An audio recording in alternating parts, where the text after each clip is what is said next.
2025 started off rocky, with Colombia's President Gustavo Petro refusing U.S. military planes carrying deported migrants. President Donald Trump responded with a threat to increase tariffs by 25 to 50%, violating the two countries' free trade agreement. The crisis was quickly overcome through diplomatic means, as Colombia agreed to demands. In September of 2025, more tension, as President Petro voiced opposition to President Trump's policies by joining pro-Palestinian protesters in New York and calling the U.S. Army to disobey Trump's orders.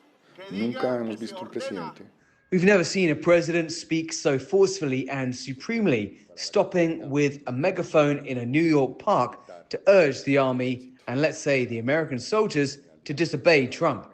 I think that was the last straw. The alliance to combat drug trafficking also came under strain later that year. In September, the United States stripped Colombia of its anti-drug certification. The Trump administration said the decision was made because Colombians had failed in its obligation to fight drug trafficking.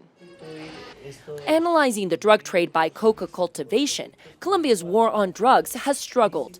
In 2012, Colombia had brought down coca cultivation to 48,000 hectares. But that hasn't lasted, and by 2025, Colombia broke its historical record with 253,000 hectares. According to the United Nations Office for Drug and Crime, Colombia is the world's leading producer of cocaine, accounting for almost two-thirds of total cocaine production.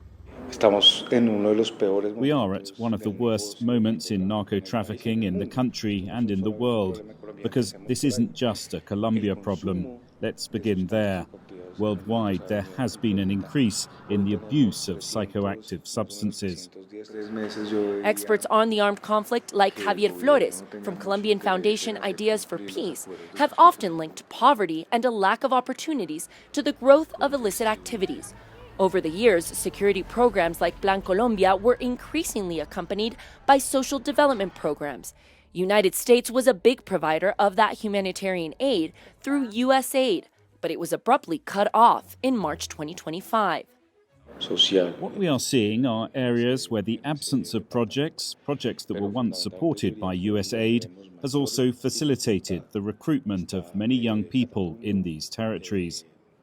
The blow is very hard, especially when it comes to thinking about innovation, thinking differently, thinking outside the box, being able to experiment, because U.S. aid's flexibility allowed that kind of approach.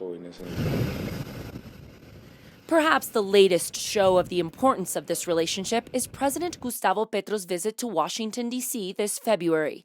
Despite the trade of insults in the past year, via Twitter and speeches, the two presidents met at the White House in a show that tensions had eased. They promised to collaborate on issues such as clean energy, Venezuela, and the war on drugs. Time will tell if that cordial display will lead to closer ties.